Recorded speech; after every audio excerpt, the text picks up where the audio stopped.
What's going on, everybody? This is a joyous time. It's a time for celebration. College baseball is coming back in a couple weeks, and I got my guy John Bollman. Did a great job with us last year on Breaking Bet for the college baseball season. So we said, you know what? Let's run it back. John Bollman, it's time, my friend. I'm so glad to see you. It's been a minute. How you doing, buddy? Yeah, man, it's been way too long. I mean, it's the best time of the year now, college baseball coming up. It's almost baseball season. I mean, that's all you can ask for at this point. It's been way too long with no baseball. I'm already gearing and getting ready to go. I got to be honest. John and I reached out to John last week. I'm like, hey, let's get the first college baseball show up and running. Typically, the last 4 or 5 years, I've done this show the week between the week before the Super Bowl when there's no football on. Like, that's really when to lock in. And I always felt like this was a good time. And last week I hit him up and was like, hey, let's get it on for the Thursday, the 29th. Let's get our first show in. And the last few days, man, I've had butterflies. I'm like, I can't believe, we're back talking about this. So it's going to be a great season. A lot of turnover, a lot of transfers. We'll touch on that, and let's get into it. But before we do that, don't forget, man, join that college baseball VIP Discord 2026. You got the entire season pass for $200, regular and postseason. Cleaned up over 30 units last year, up 116 units since 2022. We're paying out a lot, and you're going to make that money back in the first weekend. I know John's got a great Discord as well where he's always giving out winners. So make sure you log on to that, dubclub.win/John_JohnnyVTV/. All right, John, previewing the 2026 college baseball season. A lot has changed. New faces, or same faces, new places. Some teams that, didn't really get it done in recent years look like they're poised for the run in 2026. Some ups, some downs. Let's take a look at what to expect this year. We're talking some big-time transfers, teams that maybe weren't good last year that are due for a rebound, or vice versa. Like, what are you looking at for the college baseball 26 season, the landscape, et cetera? Yeah, I mean, we got a taste last year of what college baseball with NIL and having rosters and paying players looks like. And, I think we got a lot of those underdog stories, out of the way, and we didn't have too many. That being said, we had Coastal Carolina make it all the way to the College World Series finals last year. I want to say they won 26 games in a row before losing in the finals to LSU, losing both games. But for the most part, I feel like we're going to have those big programs, the teams that are dishing out the money that are going to be competing. The good thing about baseball is, you can play Moneyball in a sense. And now we've got these Moneyball schools as well, who are kind of just looking for efficient rosters. So it'll be really interesting to see, a lot of players transferring, a lot of new freshmen. So, I think for the most part, we're going to see a lot of the same. SEC playing really well, SEC getting deep in the College World Series, maybe even taking it home. But look out for those few Sunbelt teams as well. I mean, Coastal showed what a Sunbelt team is capable of doing last year. They obviously won the College World Series 10 years ago. Once again, that's in a different, era. But at the same time, a team like Southern Miss or, maybe one of these AAC teams could actually make a run this year. Yeah, I mean, look, man, the competitive balance with college baseball with the transfers, we've seen some teams get richer. A couple of these other programs that are sitting in the middle of the odds board here, which we'll preview a little bit later in the show, are, I think they're interesting. And that's definitely why I felt like it's important for us to get a jump on this while the odds have been up for, I would say, a week and a half here. Haven't seen a ton of movement, but we'll definitely be diving deeper into that later in the show here. But in terms of the transfer portal, that's one of the big things that has really taken hold of not just college baseball, but college sports in general, man. And, there's some really big names that ended up switching places. I think most notably, we could probably say AJ Gracia left Duke to follow head coach Chris Pollard of Virginia. Again, one of these big-time coaching changes with Brian O'Connor leaving to go to Mississippi State. Now, Chris Pollard was great at Duke. Duke had a really good year last year, especially considering what they did in the second half. But he left for Virginia. He took like eight players from Duke with him. AJ Gracia and Kyle Johnson were two of them. But guys like AJ Gracia or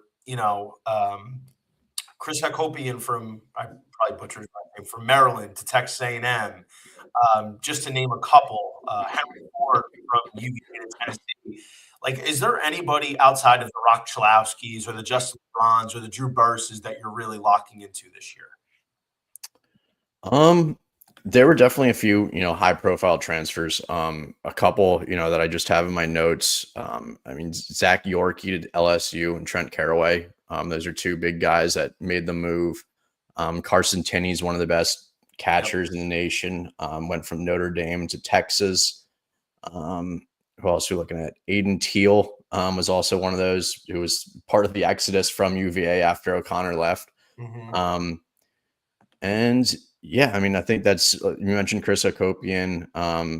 That's a good option as well. Joey Volchko, Matt Scott left Stanford to go to Georgia. Caden Aoki, Dylan Vigu. Like, there was a lot of guys that left their programs to go to Georgia. Wes Johnson doing a great job of really ransacking the transfer portal there. I mean, look, man, there's a lot of guys we could talk about. Jaron Advenchul left Cal to go to Georgia Tech. I'm just joined an already great offense, and now that's going to be even more dangerous in 2026. But outside of the transfer portals, one guy I really loved watching last year, and we could have an entire show talking about big names to watch, guys we like, draft prospects, et cetera. And, we'll touch on that throughout the season. But the guy that I really am excited to watch this year, there's one guy I'll give you on offense, one guy I'll give you on the mound. Jackson Flora from UC Santa Barbara is one guy that I couldn't get enough of last year. And he was a starter for most of the year, but he had a couple appearances where he came out of the bullpen. We're talking about a pitcher who was the number 2 behind Tyler Bremner, who went number 2 overall to the Angels, which honestly I was a little surprised about. This kid in mid-February last year, I think it was his second or maybe third appearance, was clocked at an unofficial 102. This is a tall, lanky kid with a lot of whip, a lot of velo, a very, very sharp complement of breaking stuff, sliders, etc., curveball. But I think Jackson Flora is in for a monster year. And I know if you've been paying attention at all to the top prospects, you've seen Flora's name. And I got to say, man, I'm not surprised to see his name up there, but I'm a little bit disappointed that, a lot of other people got the jump on him. I think Jackson Flora is definitely going to be one of the top pitchers in the country this year, not just one of the top players selected in July. I feel like Jackson Flora is in line for a monster season. And last season, while there's a high ceiling, there was a few starts where he got rocked. Like, he had a bad stretch of 3 or 4 in a row where he just couldn't seem to find the plate. And he didn't really walk a ton of guys. But also with the thing with Flores, he was susceptible to the long ball a little bit. So if he could kind of wrangle that in 2026, I feel like we're going to see a massive stride from Flora, really cement himself as one of the country's top arms and ultimately one of the best arms to come out of the draft here. Yeah, definitely. I mean, he's one of the, some of the best raw tools from a pitcher in the nation. He did have some trouble last year. Like, the consistency was a problem, but he's also young. A lot of these young guys have the talent, they have the stuff, but it takes a little bit to become a pitcher. Like, it's not like Paul Skeens was out here, ripping 1.5 ERAs his entire college career. Granted, he was also hitting when he first started playing. So, wasn't totally focusing on pitching, but the same time, these guys don't just come in and dominate. I mean, maybe like a guy like a Dylan Volantis, but it would be very difficult for him to put up that number again. And then another, mid-major, I guess you could say, guy, Cam Flukie, we saw from Coastal Carolina last year, how dominant he was, even with just his fastball. So, watch out for a guy like that. Those two guys, you said Bremner went number 2 overall. Like, just because these teams are mid-majors, like, they have the talent that these big teams do. It's just the depth that they might lack. But they can compete. Like we saw Coastal Carolina make it all the way to the finals last year, and absolutely running through competition. I don't think they lost a game up until the College World Series finals. Yeah. And offensively, like I said, you got Burris, you got LeBron, you got Burris, LeBron, Rock Chalowski, a bunch of these guys that obviously are top 5, top 10 picks this year, most likely. There's a couple like Sawyer Strohsnyder. He's projected top 10, draft eligible sophomore. TCU was a superstar last year. If TCU makes a move this year, he's going to have a big part of it. But a guy who I feel like has kind of fallen down the draft board a little bit. And to be honest, like in the middle of last year, I felt this is a legitimate top 5 potential, like ceiling for the 2026 draft. That's Danny Cuvée from Miami, dude. Like, this kid is the reincarnation of Johanny Morales. Daniel Cuvée has the same trait of Johanny Morales to single-handedly carry the Miami offense. This is a dude with immense power. Now, I think some of the shortcomings probably result in the swing and miss. The strikeouts have a tendency, which we've seen from premier power hitters at all levels, but especially in college. So if he could clean some of that up, I definitely think Danny Cuvée is not only first-round caliber, but top 15. And I know Johanny Morales had a lot of the same traits, and he actually fell to, I believe it was pick 40 a couple of years ago for Washington. But this is a guy I'm firmly excited to watch, and I'm expecting to take a couple trips down to the U this year with us being in South Florida to witness Danny Cuvée firsthand. Yeah, definitely. I mean, kid's a stud. It does remind me of Johanny Morales as well. I love that comp. And Morales surprisingly fell out of, I believe it was like the Nationals' first pick in the second round, or one of the first picks in the second round. Yeah. But he had the tools. I wouldn't have been surprised if he went top 10 that year, to be honest. And if he was eligible to be drafted the year before that, I think he would have gone top 5 easy. Yeah. So yeah, he's an absolute stud. And then, you mentioned Rock Chalowski. I'm sure we'll get into him, but he's pretty much already the consensus number 1 overall pick. Plays for UCLA. For those of you that don't know, he's 5-tool player. He's enormous, shortstop, very good. And he's the top player in the nation for a reason. So feel like he's going to make a massive impact on a UCLA team that has a ton of players returning. Yeah, that's I'm excited to talk about UCLA. There's a lot to discuss with them. Transition that into the teams that you're buying or selling this year. So I'd say if you had a couple teams that you're buying, maybe a little bit further down the board odds wise, or outside of like the LSUs or the Arkansas, and then maybe teams you're selling, maybe teams that are expected to be good or near the top of the odds board and you don't think quite live up to the billing. Yeah, we'll start with some teams that we're buying. I think I'm selling this early in the year. You don't win, a College World Series. You don't, even if you start playing well, it really matters how you're playing at the end of the season and, kind of what draw you get, to be honest. So there are a lot of teams that I could say rule out right now, teams that I'm selling, but, teams that are buying are a lot more difficult. I do like LSU again. I think they're just built for this NIL era, and they're going to have a very good team again. I like Texas. I think second year of Schloss, they got a couple of very good transfers. They have the pitching rotation, which is what I usually look at to make it deep in these postseason tournaments. We'll talk about that a lot about how you need pitching depth to make it deep. And the teams that don't have the pitching depth, even if say they make a run, through regionals, through supers, get to the College World Series, that's when you really get exposed. In the College World Series, when you play a game pretty much every day, every other day, and you've got to eat all these innings. So I will usually tend to stick with the teams that are very good at pitching. So LSU, Texas this year. We'll also say I'm buying UNC and Oregon State, a couple other teams that have very good pitching staffs. So a lot of questions with the lineups. But once again, I think it's a lot easier to find guys who are going to step up and hit than, find guys to the back of the bullpen that are contribute multiple innings. So I think Oregon State and UNC are very good looks as well. In terms of selling, I think my biggest sell is Tennessee. They had a good season last year, but they lost Tony V to the Giants. I think that's absolutely massive. They did get Henry Ford in the transfer portal. They have a good amount of returners, but not a lot of guys who are starting and returning, who are contributing and returning. Evan Blanco is expected to be their number one guy. I mean, we saw last year, we expected him coming off injury to be back to his old self. He was not. He was terrible last year. Yeah. And so having him at the top of your rotation, that is a massive question mark. A guy coming off injury who hasn't been great. So I just think there are way too many question marks on this team. The way that Tennessee is built, they've been a pitching first team for a while now. They're not that kind of team anymore. And that's a big question. And then obviously with the loss of Tony V as well. And then we'll give one more sell. Let's go with, I guess we could say two.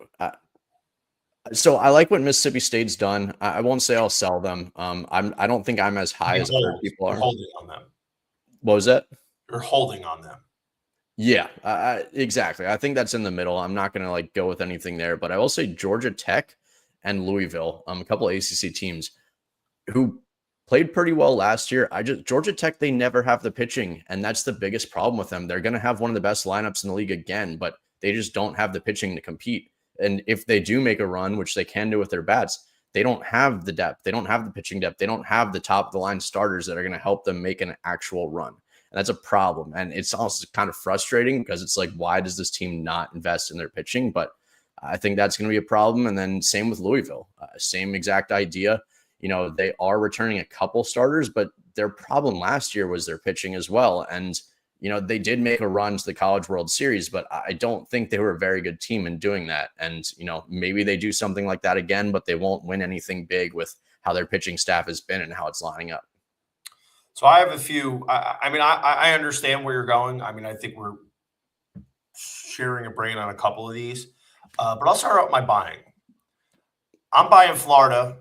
I think the Gators are going to be really good. I was before I really started diving into it for the 2026 season.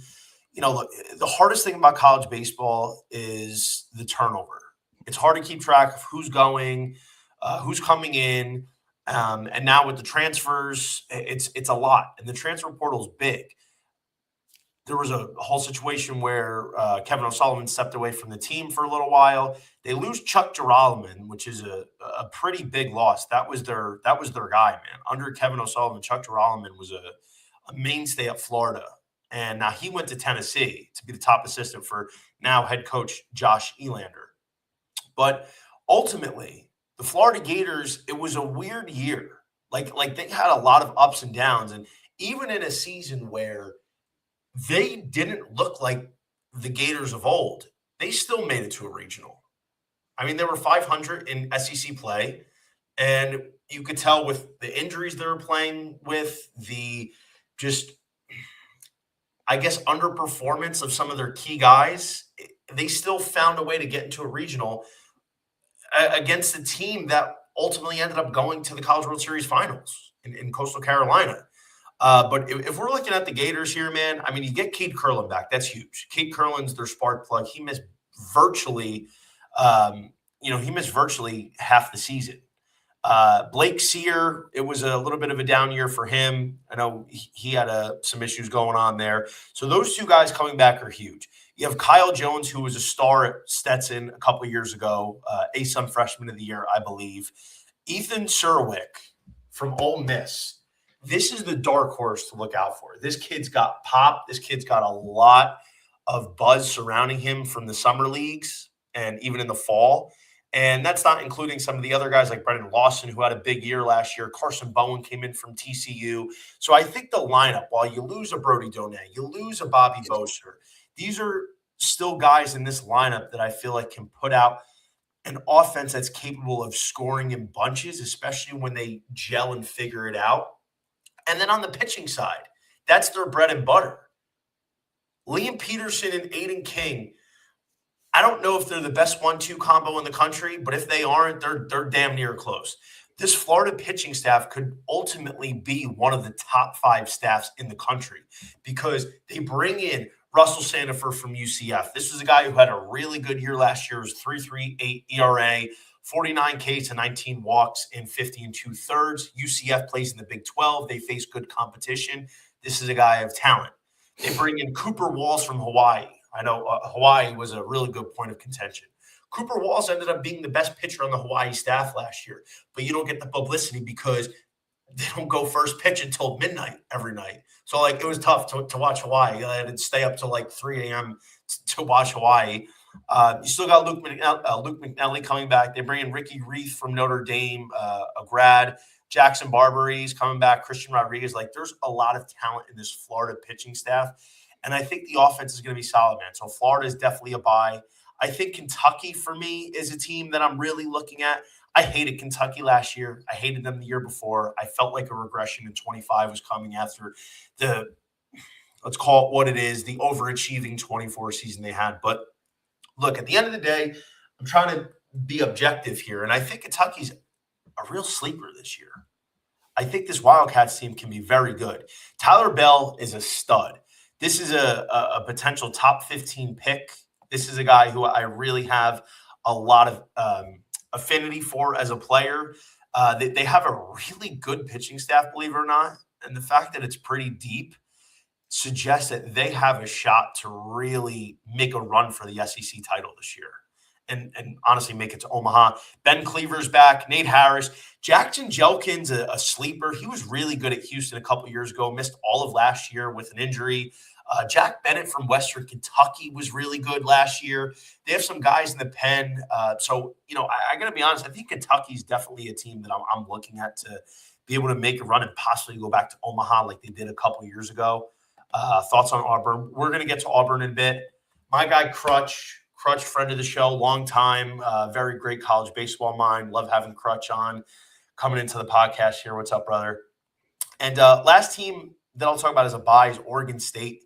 I was hard on Oregon State last year. I think there's probably a lot of Beaver fans that hate me because I, quite frankly, didn't buy them as a team that I felt – all right, so obviously with the leaving of the Pac-12, which is going to come back for next year, I felt like there was a lot of nonsense with the RPI and Oregon State getting so much love.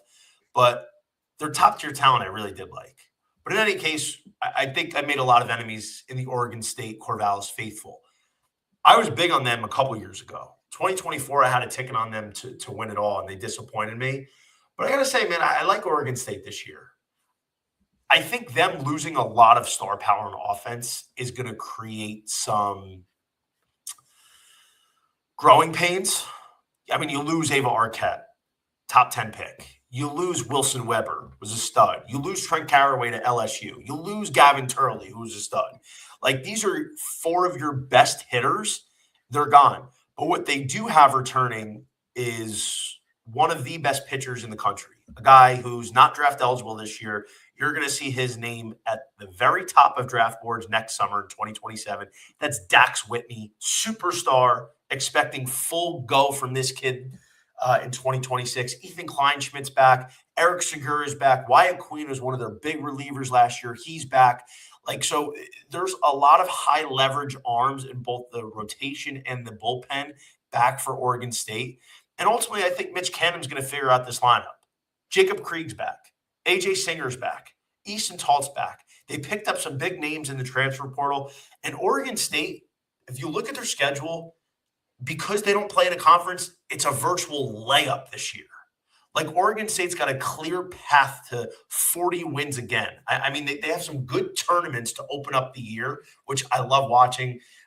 It's Michigan, Arizona, Stanford, Michigan, and I forget which tournament it is.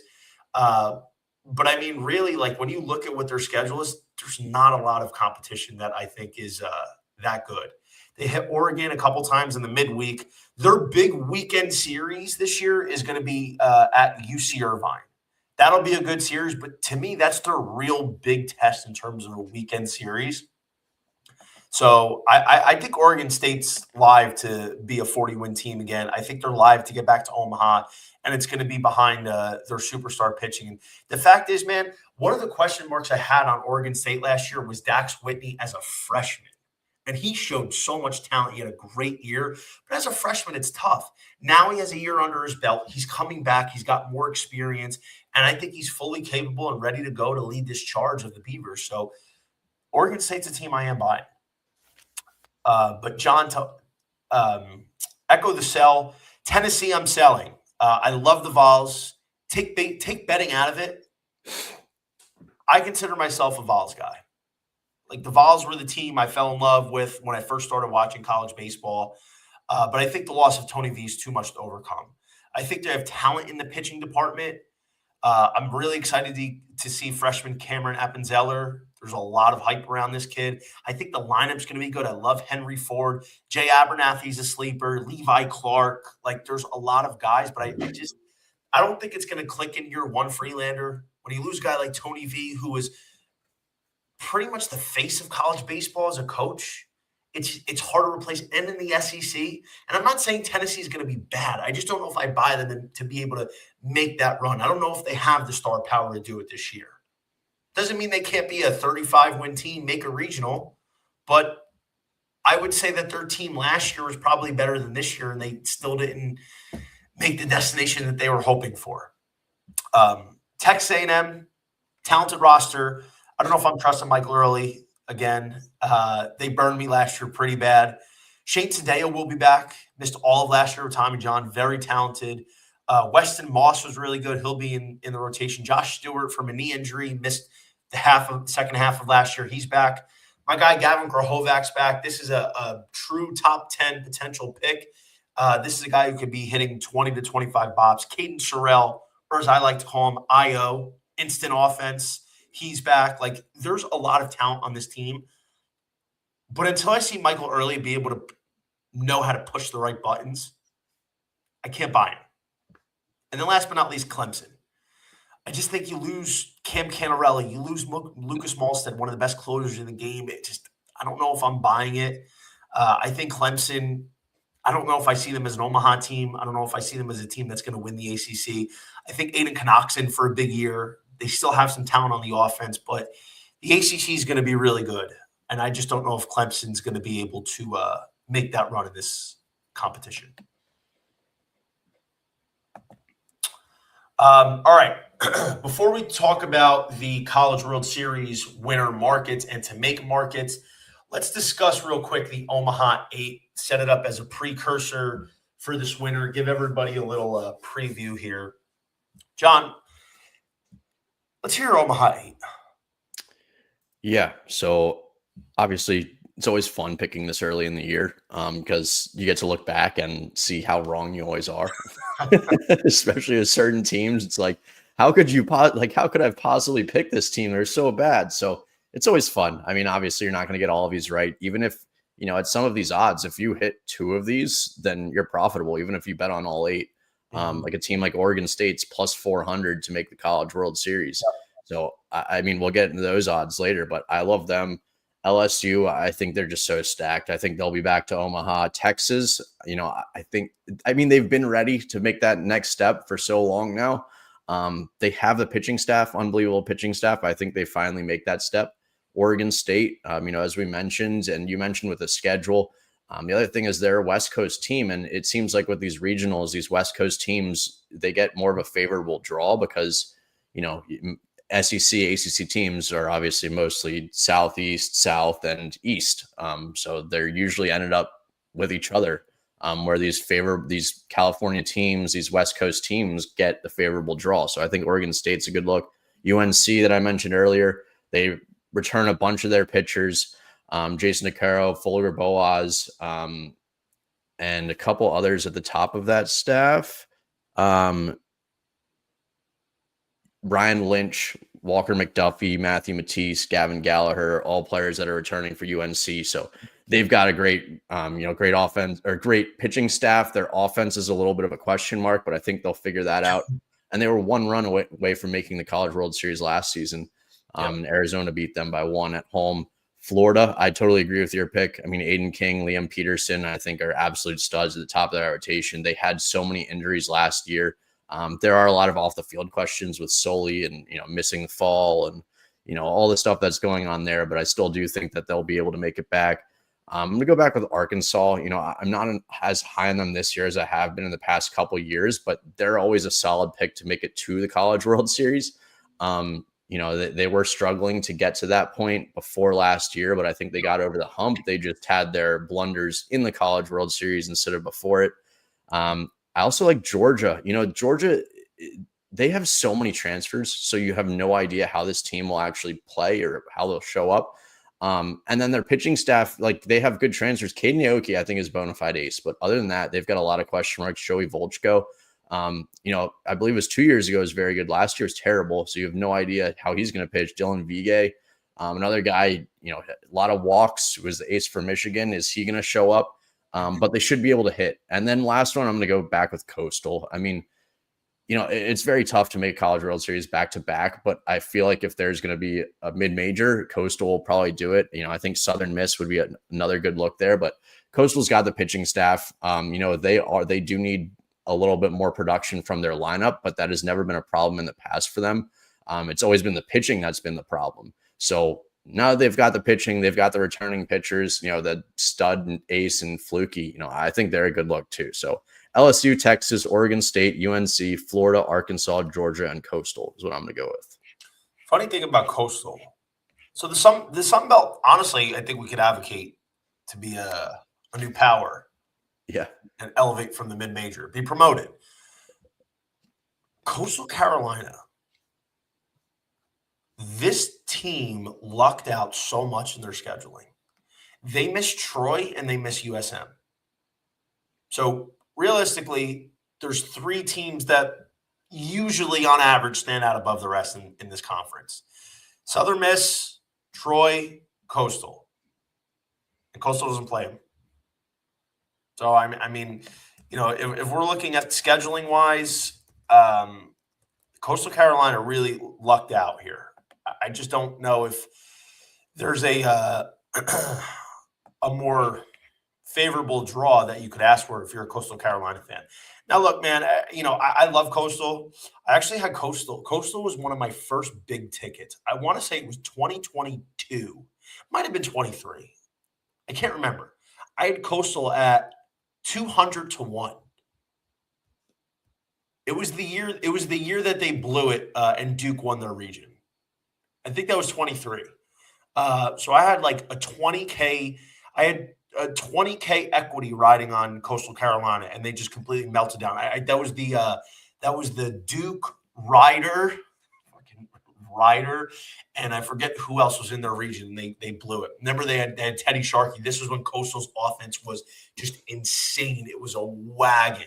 It was a wagon on a national scale. But look, man, I love Coastal. I love Kevin Schnall. I think he runs a great program. They have a lot of talent. It is hard to get back there, and look, draw favorable is a good reason to have them up there. But ultimately, it's just so hard to return. And they did lose enough to the point where it's like, are some of these new guys going to step up? Like, they're returning a lot of their core talent. But, is it going to be enough? That's the big thing. And the fact is, Coastal Carolina right now, they're plus 380 to make the College World Series, which is okay.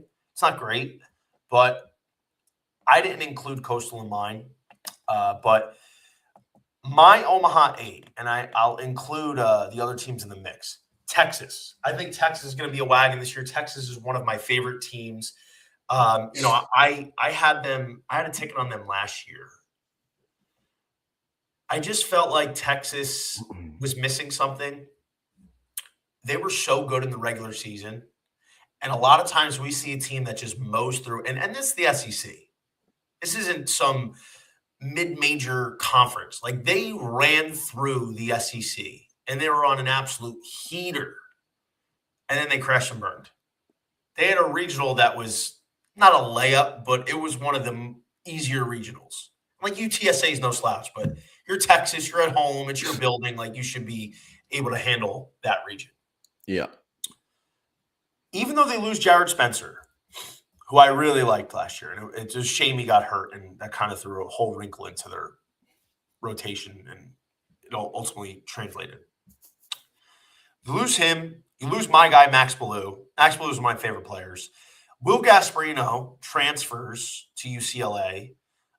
They lose a couple other guys, but I think the Texas roster is going to be really, really good this year. You bring in Carson Tinney from Notre Dame. That's a big-time get, especially at catcher. You bring in Timo Becerra from Stanford. He was a very solid player. Aiden Robbins from Seton Hall. Seton Hall, Big East, doesn't get enough love. This is a real dog. And you bring in a couple other guys from different colleges, but I got to tell you, you bring in Adrian Rodriguez, who's definitely somebody that's going to be high on a draft board.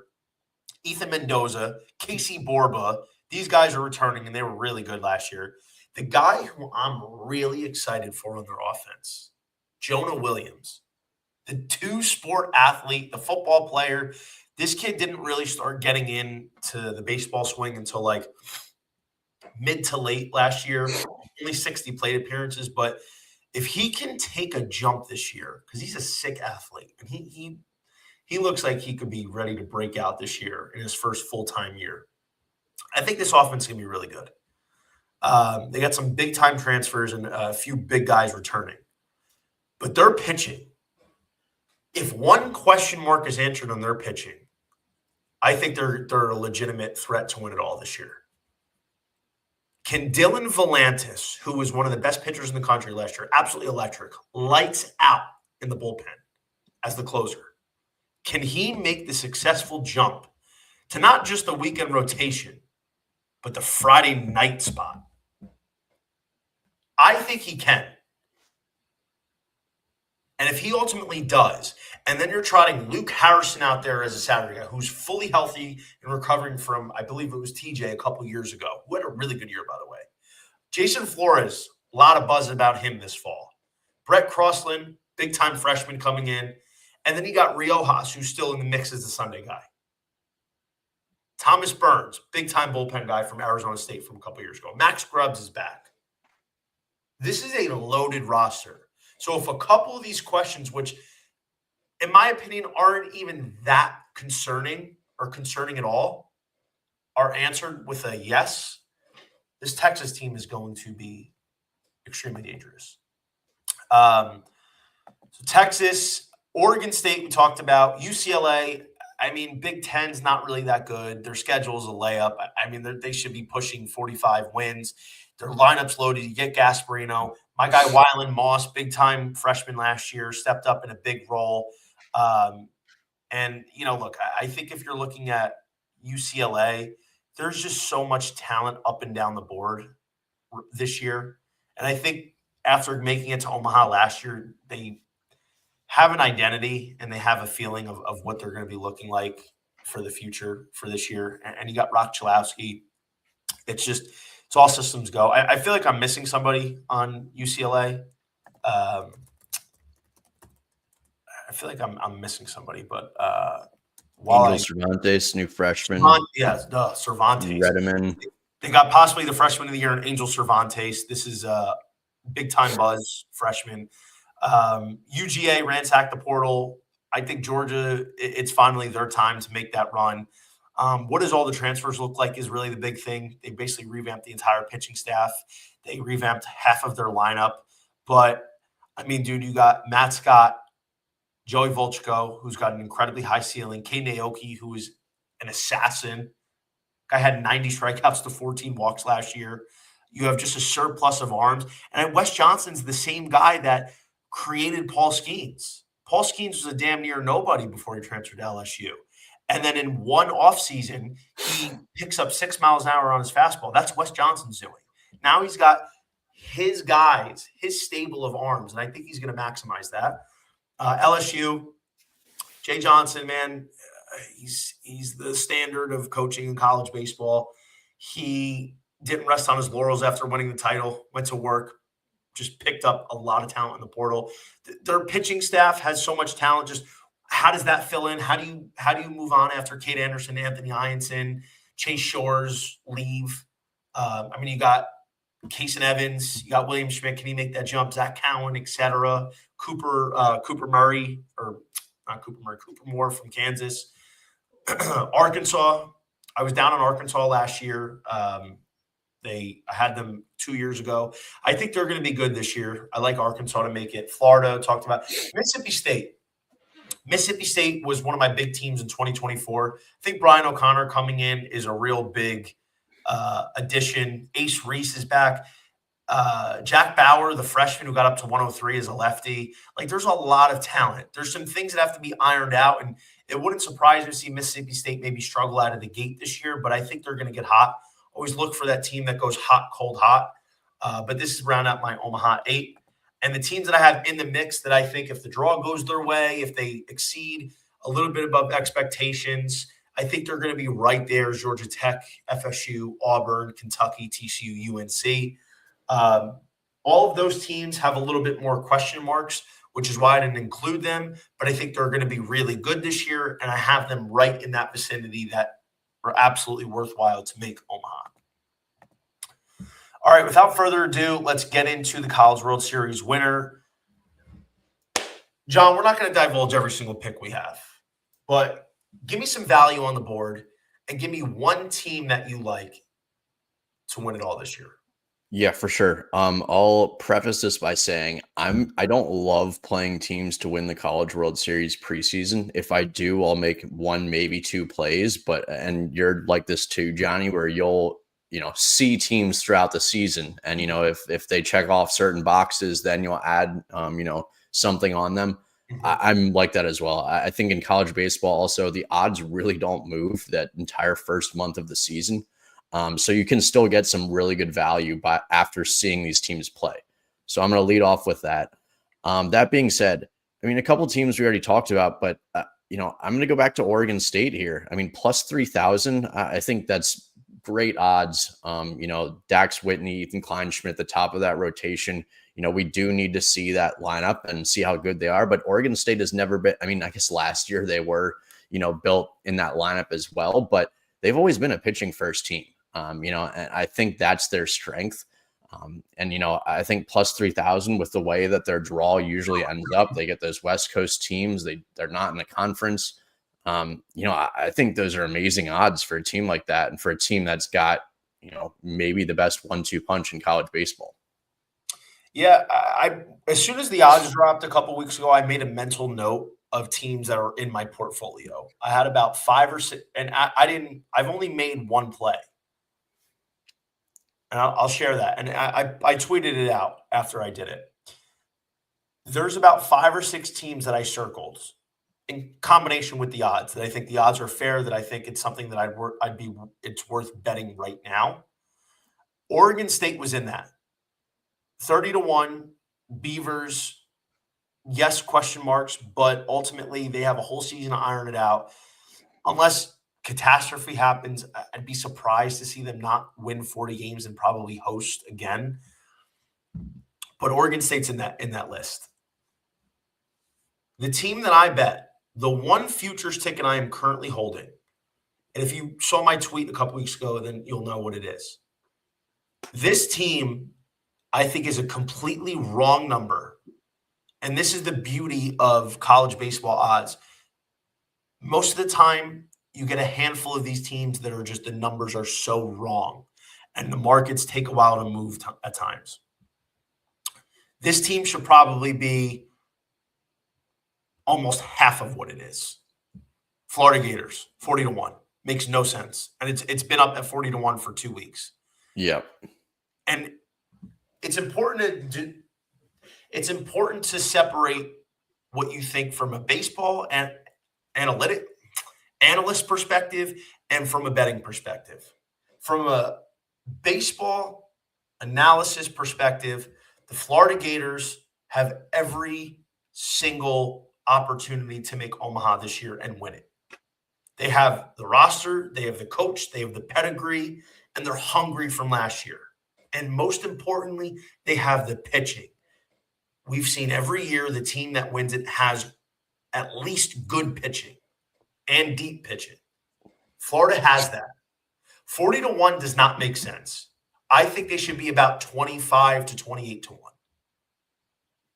The Gators are an official play. I already threw a unit and a half on them. I feel like the Gators are just not a team that I would be having at 40-1. I'm surprised they're still there. I anticipate that to come down to at least 30-1 before opening day. I think people need to realize that the Gators are going to be good. And it took me like a week or so to get there with them, how to really review their roster and see who they had and, read some reports about the fall and the guys they have with the summer league. And knowing that Cade Curlin's back healthy, Kyle Jones is ready to take in a bigger role. Blake Sear, rebound year after 2 years ago, he had a great season at Miami. And just some of the distractions that they had. And I feel like Florida is that team for me. And I have them at a nice ticket to win it all because I really think that this team is going to be a threat.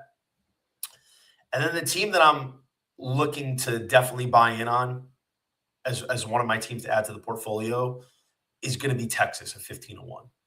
I just think Texas is destined for an amazing year.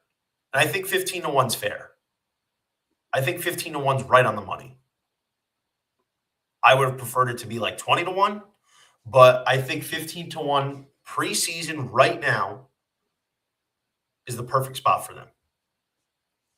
And we had our guy Crutch drop in here. It's Texas 20-1, Oregon State 30-1, and after last year, after running back on my Auburn boys 35-1. I think Texas might have been 20-1 if I'm not mistaken. They moved.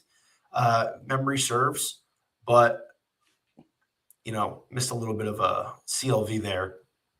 Let's talk about Auburn real quick. I know my guy Crutch loves Auburn. It's important to shop around because there's an Auburn at like 22-1, 23-1, and then here they're 35-1. What's your thoughts on Auburn this year? Yeah, so I think they've got a good lineup. They've got plenty of returners. Obviously, they've got a couple, big losses. Nike Irish is one of them. I think their problem last year was the pitching. And we've talked about how big pitching is, especially to get deep in these kinds of tournaments. And I don't know if they solved that problem. It's a good SEC team. I could see them making it to regionals. I could see them making it to supers. And, I wouldn't be surprised if they win the super regional. I just think they'd have trouble in a College World Series with the pitching depth. And I think that would be the big problem. They lost in, the supers to Coastal Carolina last year at Great home. Series. Great series. Yeah, great series. A lot of fun. It seemed, I think they got swept, but it was back and forth for most of the series. They did get swept because Coastal went on that streak. But it was a very close series. A couple, good teams just battling.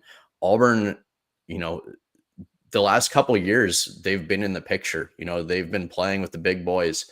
And like I said, I think they can. I'm just very worried about that pitching staff if they make it deep.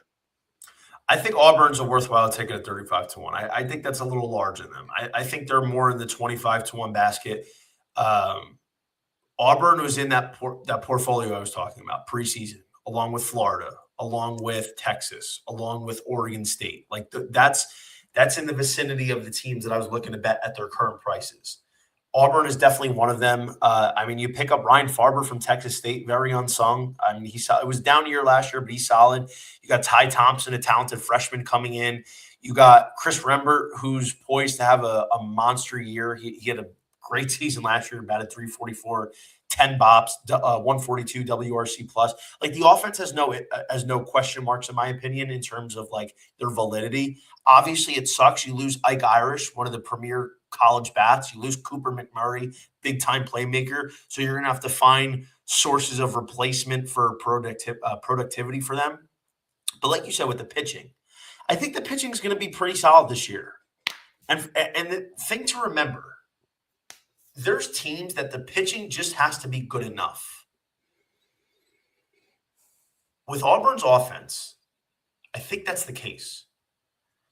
And I'm not saying their pitching is going to be great, but I think it could be pretty solid. And pretty solid pitching with an offense like they should have at 35 to 1 is, that's a bet, man. Christian Chatterton had a lot of good moments last year. He slotted in to be top of the rotation.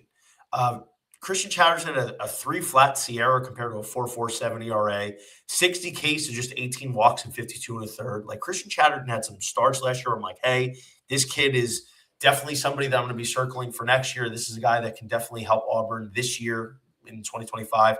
You bring in Jake Marciano from Virginia Tech, who's a pretty good arm. I mean, he had a 6.08 ERA last year, but he had a 3.11 Sierra, and Sierra is really good, especially in evaluating pitchers, not just for futures, but game-to-game matchups when you're handicapping throughout the year. Like Sierra takes out a lot of the factors in the luck and some of the other nuances of ERA and fielding.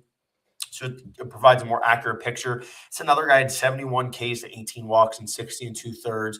And then you get one of my guys who I really liked watching because I bet on them a decent amount was Western Kentucky. Western Kentucky had really good pitching last year, and they secured one of their top arms in Drew Whalen, who had 81 and 2/3 innings, a 3.53 ERA, 90 Ks to 31 walks. I mean, that's really good, man. And they have a couple guys in the bullpen that they're excited about. They bring in Mason Koch, who missed all of last year and was pretty good at Creighton in 2024. So I think this is an Auburn team that I have hopes for. I have high hopes for. Yeah, Drew Whalen, CUSA Pitcher of the Year, lead the staff. So there's a lot of hope for Auburn. So I like that call by Crutch. I know he had a big ticket on them last year. I think Auburn's live. That's why I had them in my mix to make Omaha. Like if that pitching staff takes the step, I think they're going to be one of those teams that can be hosting a super regional again and get through this time. All right, let's move on here. To make the College World Series, any numbers that stand out? Because, John, I know this is a tough market. Like, it's fun to have up, but the odds really aren't that good, especially in a having to wait 6 months type of scenario. Yeah. So I've got 6 teams that I wrote down, but really 5 with the odds that I like. LSU, I mean, anything for LSU at plus money, I think that's a good look. I think in more than half the time they'd make it back to the College World Series. This team is just so stacked, and they can do it year after year, especially with the transfer portal and where NIL is at right now. Texas, we've talked about them plus 175. I think that's a great look with their pitching staff. I think, I said earlier, I think they can finally make that next step. UNC plus 275, got to see some hitters come out of that, lineup. Got to see some guys contribute, but they've got a lot of pitching returners. And, I've mentioned how much I value those pitching returners. And once they were 1 run away from it last year, Oregon State plus 400, I think is pretty wild. We talked about them already, but I think that's a great look. And then Florida plus 450. I mean, you were talking about Florida, but once again, those returning starting pitchers, Liam Peterson, Aiden King, Luke McNelly. You mentioned how injured they were last year. I think they were down to like their 3rd or 4th catcher, to the point where I wanted to say one of their position players was playing catcher in regionals. So they were extremely hurt, and they still made regionals and were able to somewhat compete in regionals. The 6th team is Georgia plus 165. I hate those odds, to be honest. I think Georgia's a good look for the Omaha 8, but I hate those odds. So those first 5, LSU, Texas, UNC, Oregon State, and Florida would be my looks. You get rinsed on the odds because there's teams that should be way further down the board. I mean, I'm not really big into taking sub 4 to 1s this early. Like, I like Auburn, but 350, I don't love. It's okay, I guess. Like, that's just solid. If we're looking a little bit beyond that, I think Oregon State, Georgia Tech are good plays. Florida 450, obviously. Kentucky 5 to 1. I'd like to see them a little bit closer to 657. But Kentucky at 5 to 1 is solid. And then I'd probably ignore everybody else. But I got to tell you, man, a team I'm really interested, and we'll talk about this a little bit later. Kansas. I think the Kansas Jayhawks have a really interesting approach for this year. I think there's going to be a lot to like about them. So I think Kansas 12 to 1 is probably my favorite long shot. Kansas should not be 12 to 1. Kansas should probably be closer to like 850 in my opinion. But I think with Kansas being as good as or as talented as they are, I feel like we have an opportunity here to potentially create some value. All right, John, let's dive in here to the preview for Power Four. So start with the SEC. Is there anybody that's standing out at the current price? Sorry, I spaced out. So no, I mean, once again, just to remind everybody, this is regular season wins. This isn't to win the conference tournament. So that's obviously very important to note. It's just like, whoever has the most wins in the regular season, whoever wins the regular season title. I'm not going to bet on the SEC. There's so many good teams, man. And the way that they beat up on each other, you can be 1-2 wins away. I mean, we saw Texas. Texas is obviously a good team last year. I didn't think that they were going to be that dominant in the SEC. So I'm just staying away from the SEC. There's so many good teams, and any of these teams, like just the tiniest bit of a margin, and they could win. So I'm staying away from these odds. I'll share. Last night, I was just looking on DraftKings, and I noticed they put the conference odds up, and I took a peek, and immediately under SEC, one number really stood out to me. Texas was 10-1 last night. Wednesday, January 28th, Texas was 10-1 at the Open. By Thursday afternoon, they're 7-1. I jumped on that at 10-1 real quick. I felt like that was a bad number. It was going to move. And understand, it's hard to win back-to-back years. Like for any conference, it's hard to win back-to-back years. Texas won, would they win 22 games last year? Something insane like that. Let me just confirm Texas. Let me just confirm.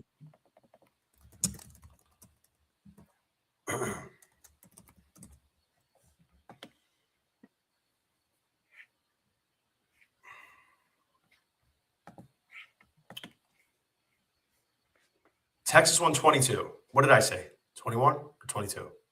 I think you said 22. Yeah, they won 22 games. Arkansas won 20. So granted, look, the benchmark to win the SEC is about 21 games on average. You're playing 30, you have to win probably about 21. That's a big number, and it's very hard to do it in back-to-back years. Totally understand. But with the talent that they have, it is just too big of a number at 10-1. I think honestly they should be closer to 6-1, 5-1. So that's why I had to bet them. But John, ultimately, I think the other good numbers to bet would be Florida at 20-1. I think Mississippi State at 12-1 is interesting. I think Auburn at 19-1 is interesting. And I think Kentucky at 25-1 is interesting. So granted, I named like 5 teams. That's what it's difficult about the SEC. But ultimately, my favorite was Texas at 10-1, just absurd roster. And I just don't know if I see any slowing down this year. And of course, being in the SEC, there's no easy schedule. You might get a little bit of a break where you're playing the 2 bottom teams back-to-back weeks. And yeah, that makes a difference. Like to win the conference, it's pretty simple. It's hard to win if you get swept. Like realistically, you probably have 9 losses and you're not going to sweep every single weekend. So you got to avoid the sweeps. You got to win a lot of series, avoid getting swept, rack up a couple sweeps yourself. But I think Longhorns are up there. I would probably be betting Florida at 20-1. I don't think Kentucky I think Kentucky will be probably 17, 18 wins this year. But that's not going to be enough. I think Mississippi State could be really good, but my issue is if their pitching isn't ironed out earlier in the year, I think they could struggle a little bit. And if you start out slow, it's very hard to catch up. Auburn 19-1 is kind of in that same boat as Mississippi State. But I think numbers-wise, it's not a bad play. I just think Texas is more established now. And like I said, Florida 20-1. Those would be the 2 teams that I'm betting for the SEC. So I grabbed that real quick. In the ACC, John, also some movement. Simultaneously betting Texas at 10-1 last night, I bet Georgia Tech at 8-1, who has now moved to 6-1. Do you feel like Georgia Tech is fool's gold, or are they justified? Yeah, I mean, like I mentioned earlier, they're going to have one of the best lineups in the nation. The team can absolutely rake Drew Burris in the middle of that lineup, Von Lackey too, but I just their pitching, man, they never invest in the pitching, and that's been their problem for so long now. And like honestly, it frustrates me because it's like I feel like that's all they need to do to be a contender, and they still don't have those top pitchers. So maybe they can make it through the ACC regular season. Like I don't think that's a terrible bet. I think winning the College World Series is a little different, but Florida, North Carolina, I feel like the odds changed since earlier today because North Carolina's big favorites now at plus 320. And, I think they're my favorite team there. They were about 320. Okay. Then, yeah, I mean, they would be my pick just because the other thing about having a good starting staff is if you have a staff that can give you a good enough start to win every game that you play, then you've got a pretty good chance of winning some games, winning some series, which means winning the conference. So North Carolina would be my pick there. I know it's chalky, but I mean, I don't think there are a lot of complete teams in the ACC this year. I believe I had a UNC ticket last year. I'd have to go back and go into the archives, but I was big on UNC last year. They were one of my teams that I had to win it all. I really liked them, and I liked them to win the regular season. I wasn't as high on Florida State, not just because they imploded in 2024 and let me down in a monumental way, but I just felt like losing some of the key pieces they had, especially in offense, was an issue. But they had a really good year. I think if we're looking at ACC, I think UNC at 320 is okay. I like UNC. I think their pitching is going to be dominant, which is huge. It's huge. Have questions about the offense and the consistency throughout the season. Florida State, 450. It's decent. I don't think that's a bad play. Georgia Tech now at 6-1 is probably the cutoff where I play them. And I understand about the pitching because I have those same concerns. But I just think when you look at the lineup, this is a lineup that realistically could be scoring 7 runs a game. They should be demolishing opposing pitching. They open up at Wake Forest week 1. NC State, Duke, at Virginia. Or I'm sorry, this is the wrong one. I apologize. I'm looking at the wrong one. Virginia Tech week 1, at Clemson, at Pitt. So Virginia Tech, Clemson, Pitt. Right there, that could realistically be 7 wins. They should sweep Pitt. Probably give them 2 out of 3 Virginia Tech. Brett Renfro on Friday nights for Virginia Tech. That kid's a stud. That is definitely a game that I might be looking at Virginia Tech, especially if Virginia Tech on the road is a big dog. At Clemson, I think Clemson realistically is going to pose a problem with Aiden Canuck, but they play in a bandbox. I think Georgia Tech could score a lot of runs, and if Clemson isn't really up to the par that we've seen in the past, I think this is a series that Georgia Tech should win. So that could be 7 wins right there. Then in week 4, NC State.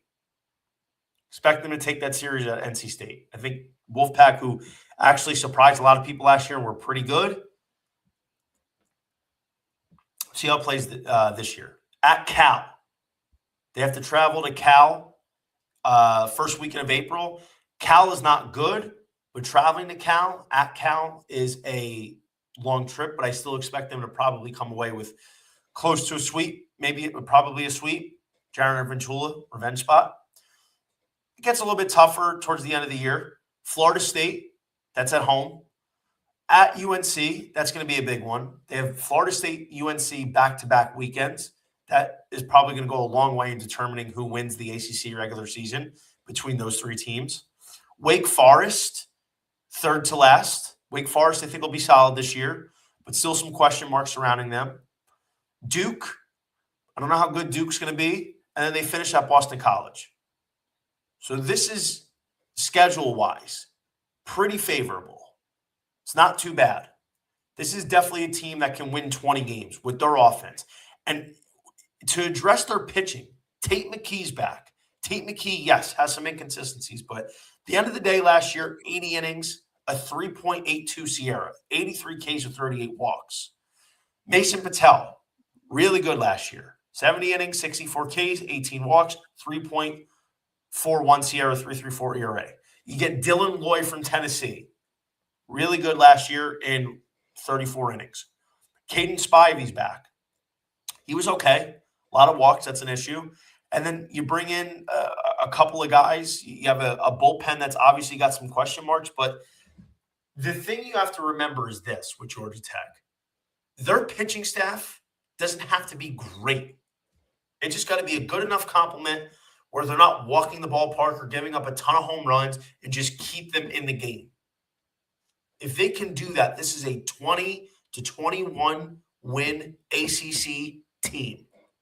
That's why I think Georgia Tech is worth it. I share your concerns about this team. Could they be a fraud? Could it be fool's gold? Absolutely. That's why I haven't fired on them to win it all.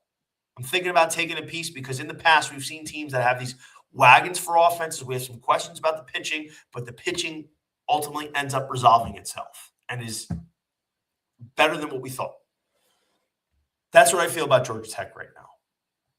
Otherwise, I don't think I'm buying anybody else in the ACC. I'm not buying NC State at 8-1. I'm not buying Clemson. Wake Forest 950, maybe. I think 950 is a little big because they have the potential. They have a lot of talent this year.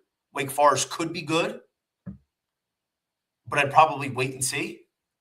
So, in my opinion, based on the number and 6-1 is the cutoff, I'd say Georgia Tech is the only bet that I would be making for the ACC.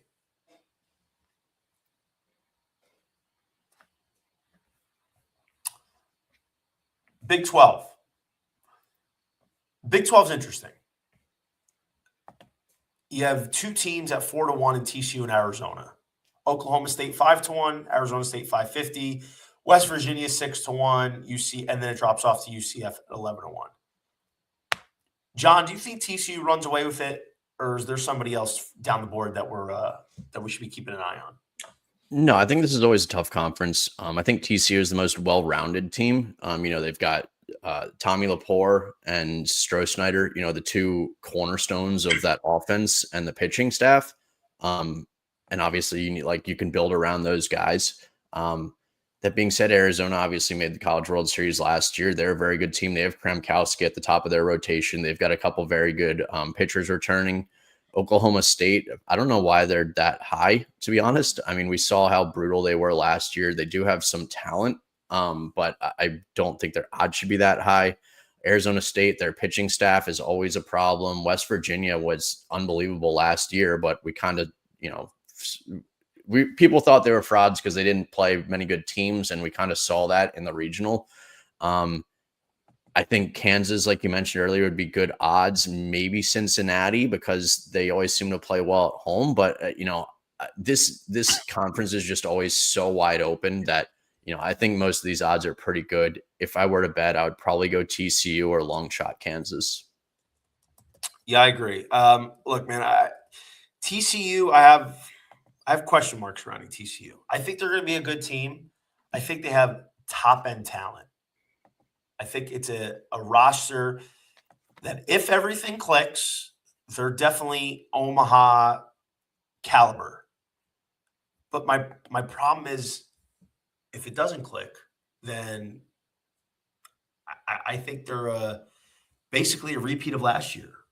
And if I'm not mistaken, they went 2-Q in the Oregon State Regional last year. You got Lucas Franco, big-time freshman coming in. Noah Franco's back, Franco brothers.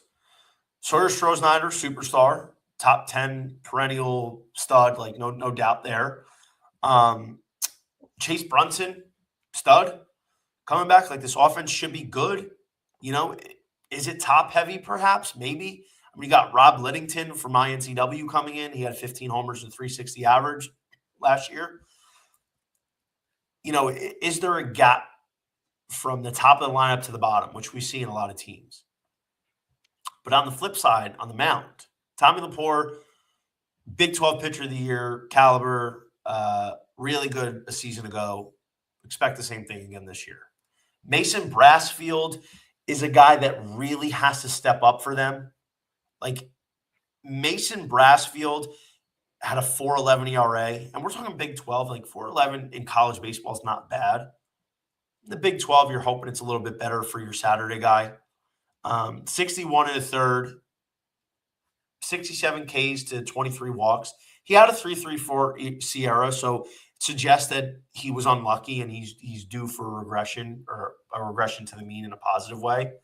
So I would say realistically, if that can iron out and Noah Franco gets back to pitching and is good and some of their bullpen guys that could pan out, I don't know if I'm running to the window to bet TCU at 4-1 though. That's my thing. I feel like right now the bet to make is Kansas at 11-1. The only team I'd be betting in this conference is Kansas. I think 11-1 is too big on them. They have enough talent, and I think they're being slept on, quite frankly. I think Kansas is a team that can definitely flirt with the opportunity to win 19 games in this conference. Because if we've looked at in past years in the Big 12 standings at the end of the season, regular season that is, the 19-20 win threshold is where you got to be in order to get it done. And obviously West Virginia missed a couple games last year. I think was it that Oklahoma State series where there was wildfires because the winds were 60 miles an hour? Something, or was that 2 years ago? Not much. I don't remember. But realistically, 19-20 wins in the Big 12, you're in the conversation to be the champion of the conference. So Kansas 11-1, they have the talent. Dom Vagley, I expect them to take a step forward this year. Potential Big 12 player of the year in Brady Ballinger. The talent's there for them. And they picked up some big time transfers. They have some juice going into this year. So I think Kansas 11-1 is the only bet. Arizona I like, but I just think they lost too much on offense. You lose 4 of your top 5 players. You lose Mason White. You lose Brendan Summerhill. You lose Aaron Walton. You lose Adonis Guzman. The pitching's going to be good. Love Kramkowski. Love Smith Bailey. Love Tony Pluta. But 4-1, I'm not sold on it. Arizona State pitching is too many questions. Like you said, West Virginia probably bound for a little regression. Oklahoma State, I think, is actually going to be better than we think. It seems like they're transitioning a little bit more to contact and speed as opposed to power. They have the 2 Collins returning, Colin Brueggemann and Colin Ritchie. Nolan Schubart's gone, which is obviously big, but there's certain guys like Avery Ortiz and Aiden Miola that are expected to step up. You lose Youngerman, you lose on the mound. Harrison Bodendorf was awesome last year. Gabe Davis, Ryan Yeager, 2 big relievers who had down years, but they still have Hunter Watkins, Mario Pesce coming back. So I think they could be pretty good. I'm not betting them at 5-1, though. All right, Big 10, John. I think we'd probably be in agreement. This is one of the few times where plus 120 is a good number. I think UCLA plus 120 is a no-brainer. Yeah, I agree. I think this is probably the easiest conference to handicap. It's going to be UCLA and Oregon, but Oregon, I mean, they've got to have a lot of contributions from a lot of players that weren't contributing before. UCLA is by far the big favorite, but it's going to be one of those top 2 teams, and I think it's UCLA by a mile. The thing is, USC, I think, is going to take a step back. You lose Kay Naoki. You lose Ethan Hedges. You lose a few of these big-time players that you had. But I just don't expect USC to be making that jump there this year. Oregon, you lose Grayson Grinzel. That was huge. Grinzel was automatic on Friday nights. Every Friday last year, I was circling Oregon to back because of Grayson Grinzel. You had guys on the offense that were really good, and just there's a lot of question marks. Maddox Maloney's a stud. He's going to be really good, but what do the other weapons look like? I think plus 120 at UCLA, that's one I'd be firing on. It just sucks that DraftKings doesn't let you parlay these because I'd definitely be parlaying them. So I think ultimately this is a UCLA or pass. would there be any other team down the board that you'd like? No, not in this conference. I think it's going to be UCLA easy in this conference. If we see someone come out of nowhere, it's going to be Oregon, and they're not really coming out of nowhere. But I think it's UCLA easy. Yeah, for sure. Real quick before we wrap up here, though, John, let's hit these mid majors. For some reason, Sun Belt's not there. AAC, ECU, or are we going with your team Tulane at 8-1?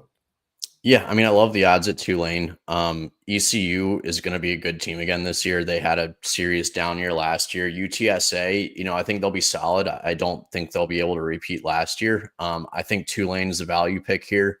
And I think ECU is the chalk for a reason. So if we're going to pick one, I would go one of those two. I'll tell you what, though. Tulane, I think, is solid. I'm feeling Charlotte this year. Hearing a lot of buzz about Charlotte. Yeah. They have a team that can really contend and be possibly one of these mid majors that makes makes the field of 64 and makes some noise in a regional. I think Charlotte at plus 750 is a team I'm circling. I'm not running to the window at 240 to buy UTSA, not running to the window for East Carolina at 150. I want to see them before I start betting them. Florida Atlantic, you lose Trey Beard, lose a couple of key guys, 650. Everybody else I wouldn't be looking at. I think for me, it's just Charlotte or Tulane. I think one of those two has a really good chance to make that run this year. Big West, it's always really a three-team race between UCI, Santa Barbara, and Cal Poly. Do you see enough value anywhere outside of UC Irvine to bet against them? No. I mean, I think we saw last year that they're a very complete team. Like you mentioned, it's usually multiple options in this conference. You see Santa Barbara is a good team. They had the pitching last year. They just couldn't hit, and that was the big problem for them. They wouldn't win any of the big series. They just couldn't get on a run. Cal Poly kind of came out of nowhere and were very good. I mean, Fullerton is always a solid program. Hawaii, they have such a massive home field advantage that they could be a good look. And I mean, Long Beach State, massive odds. They were pretty good a couple years ago, but they've really fallen off a bit. But yeah, I don't love the odds in this one. I think I would go with Irvine or Santa Barbara, but they're just too big of favorites for me here. Yeah, Cal Poly was interesting last year for sure. Hawaii, I really want to be good, but offensively they were very challenged. I think Santa Barbara, it's fun because they can pitch, but the issue is they can't hit. Their big hitter's gone from last year. LaTrey McCollum, he's out. So it's really hard to look at that. And with UC Irvine, you have one of my favorite pitchers in the country in Ricky Ojeda. Like, that's a dude, man. Ricky Ojeda is a dude. That's a horse. That's a guy that's a Swiss Army knife. If you got to have him throw out there for a start or you need him in 4 innings of relief, like, he's your guy. I love me some Ricky Ojeda. Their pitching is going to be good this year. But my concern with Irvine and why I'm not really backing them in the futures market to make Omaha a surprise team, A, it's tough for West Coast teams to do it. It's how it is.